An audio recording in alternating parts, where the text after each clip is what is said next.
Baik, terima kasih Nur Intan dan Nadira. Bismillahirrahmanirrahim. Assalamualaikum warahmatullahi wabarakatuh.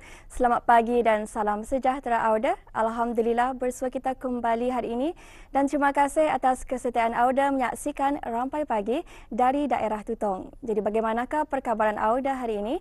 Semoga Auda dalam keadaan yang baik dan ceria selalu menjalankan hari Auda dan tugasan Auda ya pada hari ini. Dan untuk makluman bersama juga Auda, keadaan cuaca di daerah Tutong dalam keadaan yang baik dan cerah saja pada pagi ini.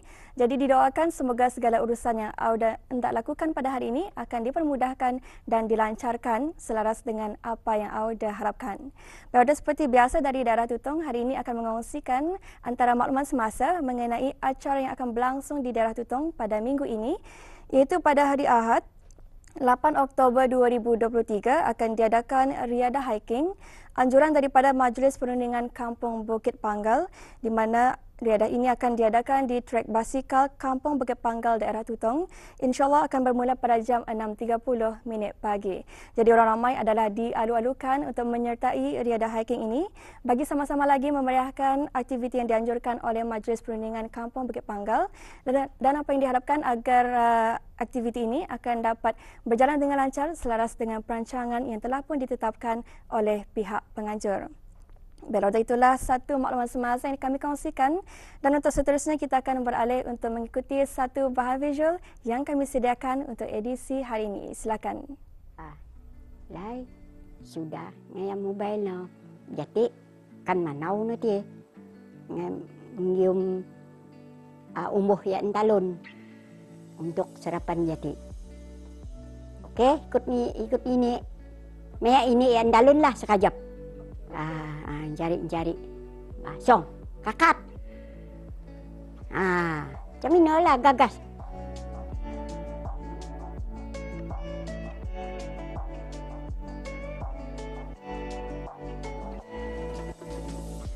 Seperti peribahasa meluntur buluh biarlah dari rebongnya. Demikian yang dilakukan oleh Babu Riki Lundu, berusia 69 tahun, berbangsa dusun dan menetap di Kampung Bukit, mengajar anak-anak dan kini cucu-cucunya untuk tidak melupakan tradisi orang dahulunya. Perkara ini buat beliau adalah penting untuk cucu-cucunya tahu pada kegiatan yang sudah sebati dengan masyarakat terdahulu dalam melakukan aktiviti-aktiviti seperti ke hutan mencari sumber makanan sekaligus mengenali sumber-sumber alami yang dapat dimakan atau tidak. Hal ini setentunya dapat mendidik golongan muda sedari awal usia agar dapat sebati dengan jiwa dan nurani mereka. Sebuah tradisi dicipta sebagai bentuk untuk mengekalkan ketamadunan bangsa meski era kian berubah, kerana asal-usul sesuatu tradisi lahir dari kegemilangan masyarakat yang terdahulu dan oleh yang demikian adalah wajar untuk ia terus kekal sebagai cerminan kebijaksanaan dan kreativiti masyarakat sebelumnya, seperti sahaja pada pembuatan kraft tangan dari bahan alami. Begitu juga pada penghasilan alat-alat muzik dari kayu sedaman yang dapat menghasilkan melodi. Jelas dilihat, tradisi merupakan aset berharga untuk dilestarikan demi kesinambungan bangsa agar terus kekal relevan di era mutakhir kini. Aktivitiku dulu ngambil sayur, kerap tangan lah. Saya takkan balik semula mengajar cucuku apa yang belum mengadakan masa ni. Kalau aku kan membuat lagi, mengajar orang kerap tangan lagi. Merujikan ni ada juga aku mengajar macam guling tangan. Ada juga kan diajar tu nanti. Kadang ini sudah aku ajar, sudah ada bunyi-bunyi sudah. Dua main sudah. Pendapatku supaya barang ini jangan pupus lah. Apa yang kami buat dulu, kalau boleh buatkan masa ini pun kekalkan barang itu. Perasaanku masa ini gembira lah, selunduk aku melihat gaya durang mengikut apa gaya aku atau yang ku buat masa ini. Semua duang tahu sudah. Harapanku mudahan juga durang mengikut berterusan akan datang supaya durang lagi mengajar lagi yang akan datang lagi, supaya anda pupus urisan ada.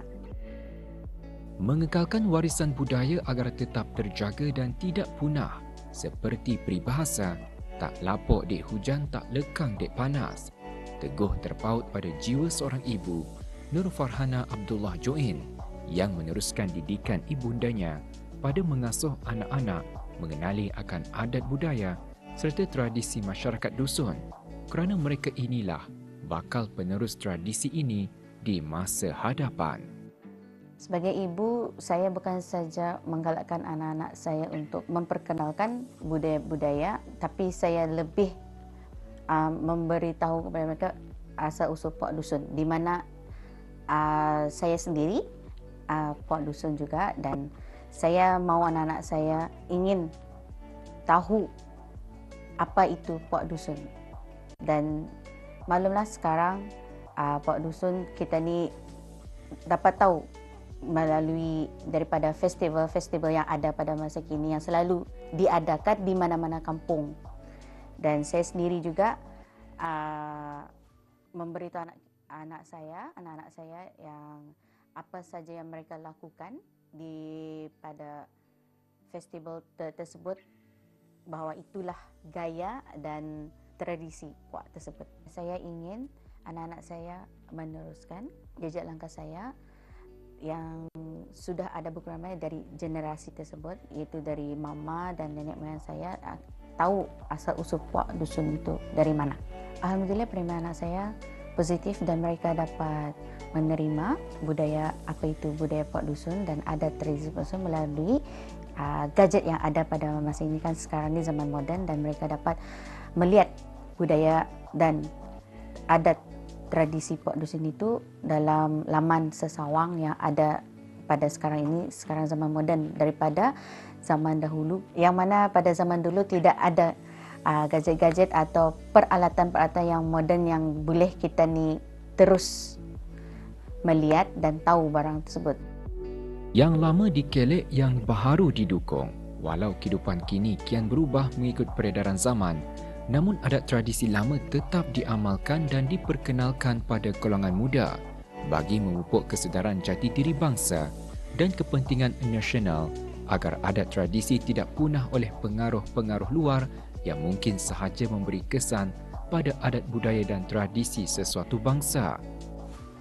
Golongan muda masa kinilah memainkan peranan signifikan untuk melindungi kekayaan adat budaya dan tradisi sehingga ke generasi-generasi seterusnya. Sumber inspirasi dan dorongan kami untuk mempelajari adat dusun adalah ibu dan nenek kami. Tarian Pok Dusun yang saya tahu adalah tarian kipas dan tarian niru dan sebagainya. Saya sendiri yang mahu mempelajari adat Pok Dusun ini kerana ia adalah budaya saya. Bagi saya, ia sangat susah untuk mempelajari adat budaya ini kerana pergerakan tariannya dan bahasanya sukar untuk difahami.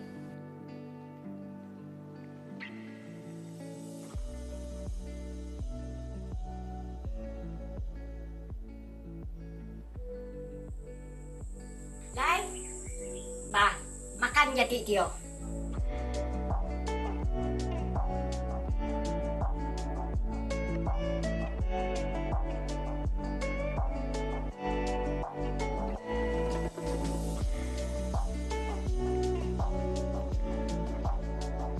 Sirih junjung buat pinangan, dihias indah cantik ditatang, tradisi kita dilupa jangan, adat dikendong, budaya dijulang.